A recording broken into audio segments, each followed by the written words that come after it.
The Granblue Fantasy Festival happens every year, and back when it was all about the mobile game, it wasn't on my radar at all. But since they announced Granblue Fantasy Versus and Relink, it's an event that I look forward to on a yearly basis, and this year's event was probably the best one so far. Real quick, Granblue Fantasy Versus got some real good news. There's a new version of the game coming to PS4, PS5, and PC with new system mechanics, new stages, new characters, new story content, and yes, with rollback netcode and crossplay. They even added a party mode with lobby characters called Full Blue Guys Fantasy. That's not true. Amazing news, no date yet except for 2023. Granblue is gonna get rollback before Fighters and we're gonna riot! But today I really want to focus on Granblue Fantasy Relink because it's one of my most anticipated games of 2023. Some people got tired of waiting for it because it's been a while since we got any real news, but today we got a new trailer and the game is playable at the event, so yes, that means we have new gameplay as well. We're gonna start with the trailer. At the end of the sky realm, I mean. A wall, maybe? A bomb? Did you say a bomb? Can I ask you something? Why would there be a bomb at the end of Skyrealm? Granblue Fantasy lore is very interesting.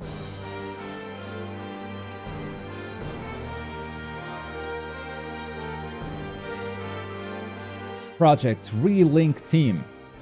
So this was made by Platinum Games at first. They then left development and Cygames picked it up. And apparently they named the development team Project Relink. You're gonna get a look at the world. All these different sceneries, very good. That is a phallic form on that tree. We're getting closer to Nice bark. everything. I was thinking, wouldn't it be wonderful if our adventures never ended? She's a psychopath. Wouldn't it be wonderful if we were always together forever? The Church of Avia grows bolder by the day. I cannot sit idly by and allow such deeds to go unpunished. No, we gotta punish the church. Shush. Wait, you said us to Lucia. This game was absolutely mind-blowing in terms of graphics when it was first revealed. And even though I'm not as impressed anymore because games have evolved, so this doesn't look like, wow, world-shattering, I think it still looks amazing. Why are you here? But what's really appealing to me is that the combat system seems really fun, seems fluid, seems dynamic. You have options. These environments look amazing. Exactly a slouch myself.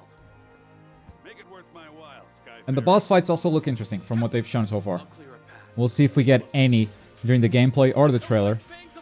So far, only defeating some normal enemies. I might play Lancelot first.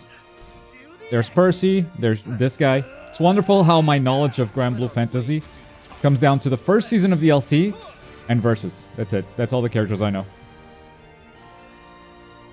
I don't know who that is. Oh wait, that guy was in the previous demo. I used to know his name. I don't anymore. There you go. Big boss fight. One stroke. Narmaya playable? Let's go! I wasn't sure. But I really liked her in Versus. And my god, she looks so flashy. The hell is this guy? Charlotta? They can run, but they can't fly from the Grand Cipher. Not while I'm helmsman. We promised to meet up with Fix-It Dude. With who? Think you can safely reach Do I need to raise the volume? Is it my problem? You know what? I didn't think I was gonna play Granblue Fantasy Relink for the story, but watching this trailer, I think I might. Let's get into the gameplay now. This is a very long gameplay segment that was live streamed directly from the event. It is 18 minutes long, so I'll be skipping here and there, just showing the most important stuff. Now, this video is 1080p resolution, but it was live streamed, so it has this sort of blurry look. That is not how the game looks, okay? I hope the blur isn't too noticeable. It is for me, but I can sort of ignore it, and if you're able to, please do. Okay, limited Japanese knowledge. Let's translate these buttons. R1 is ability. So when you hold R1, I think we'll change the buttons to the abilities. And you're going to have 4 abilities. Square, triangle, circle, and X. Right now, I don't know what square does, but it's probably the attack button. X is the jump button. Oh, the triangle changes, so it's like the strong attack. It changes whenever you do a combo. Oh, and it changed again. Yeah, okay. It changes the move that you're going to do with triangle depending on how many square attacks you did. So there's already some combo variety there for you to try. On the left side, we have lock on with L2. I like that a lot. I like when they use the triggers to lock on. It keeps things a bit more free. It's not like a toggle where you lock on by pressing down on R3 and then you gotta press it again. It's like, no, now I want to lock on, so I'll just hold down the button. And now I want to let go of lock on because I want to dodge an attack or whatever. So I let go of it. And he just charged the triangle attack too. So in the middle of a combo, not only does the button change, you can also choose to charge it. And he finished that combo with an ability. You see the abilities changing there whenever he holds R1. Yeah, class 3, so the bigger the combo, the more powerful that stuff is going to be. And then he finishes with a special. L1 is guard. Oh, there's also a dodge apparently. Guard cancels. Cancel attack animations into guard. That's good. That makes it feel responsive. You're not committing to an attack animation. You can react easier by pressing the block button. It's a design choice, really. Games like Dark Souls, they have you committing to attacks. If you press the attack button, you gotta be sure that you have time to attack and recover the animation. This makes it feel like more of an action game. Not that Dark Souls is an action, but it's a little bit more deliberate than something like this. This guy's name is Rackam, right? Interesting. So he's a ranged fighter and he's got a unique meter. Like a heat meter. For his gun. When he's attacking, that thing goes up. Okay. So I think that attack took longer to charge because the gauge was down. And now he's gonna do it. Oh, it's so much faster. Okay. That gives them so much creativity, so much variety, space to make new mechanics with each new character. And I really think this game feels built for new characters as DLC. And throw a special. Area attacks. Okay. Area specialist. Whoa! Man, it's moving. This is not the typical character that I would pick for a game like this. It's just not my style. But he looks so cool that even I want to try him out. Alright, Lancelot. This might be my first character. First one I'll try at least. It was the same in Versus. This is the first guy I gravitated towards. Alright, that's cool. Do you just keep going? Yeah, I like that mobility. I like it a lot. Slash while moving, slash while dodging. Step in, step out. Unleash a fast flurry of attacks. Woo. Dash in. Double jump combo into another special. That's a freeze. Status effects too. I mean, that's kind of expected, but I don't think they had shown that yet. You can completely freeze enemies. She's so tiny! She is so tiny! You don't just have 4 abilities, you have more. But you equip 4 of them to take into battle. So, 2 Charlottas may play differently. Oh, perfect timing on the attacks buffs your moves. So this is the don't mash, time your buttons. That alone already keeps combat super engaging. Because having to look out for enemy attacks while being worried about the timing of your buttons gonna require some concentration, but I think that makes the game fun. You can also change the weapon skin. Wait, that wasn't just the skin. Let me go back. Look at the stats. Yeah, the stats are also changing, which makes sense. This is an RPG where you clear different levels with different boss fights at the end, and you do get loot. It'd be weird if the loot was just skins. All right, I do not know this character. Whew! Do something else. There you go. Whoa! That was a cool effect. Like slashing the actual screen. It was really awesome. Oh, she has the stances? Yes, she has the stances. And the butterfly changes color too. This one. Oh! Okay, that's big, but not super powerful. Okay. She has dash in. She has a retreating slash. That's cool. And big flurry. It goes into the charge, and the charge becomes much faster. Okay. Sheesh. Did he just switch stances midway through?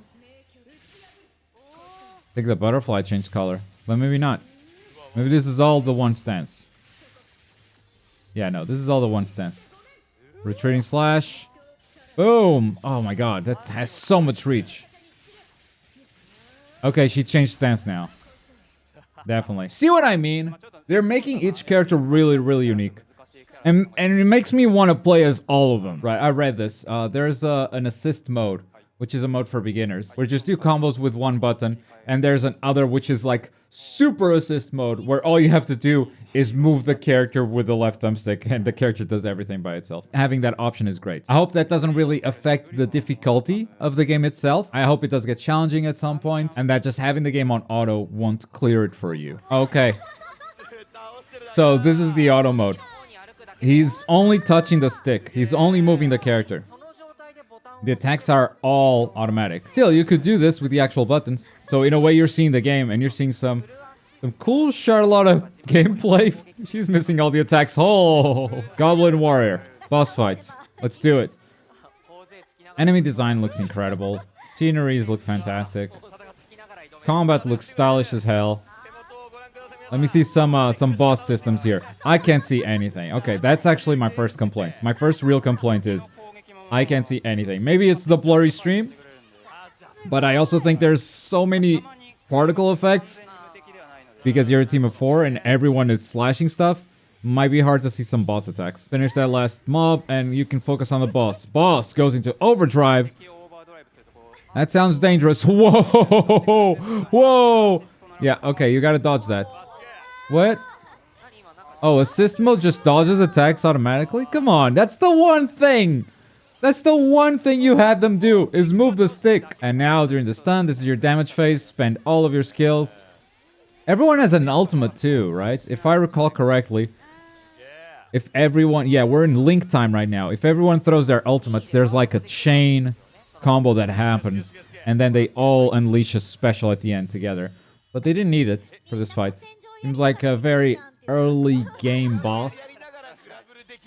Guy went down pretty fast. Oh, look at that timer on the top right.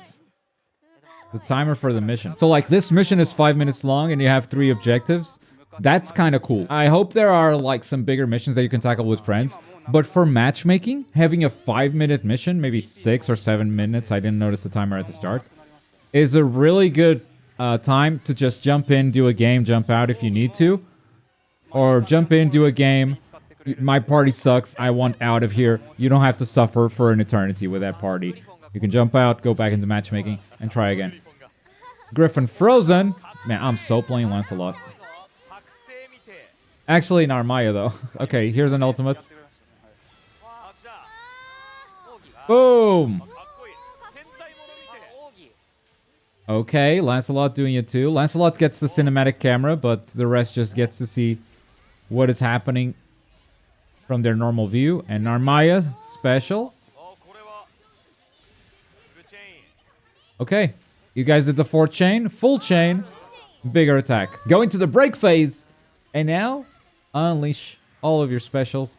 Big damage phase, and it's actually over already. Griffin got out of break pretty fast. They weren't able to finish it during one break phase. And now he's filling up that overdrive again.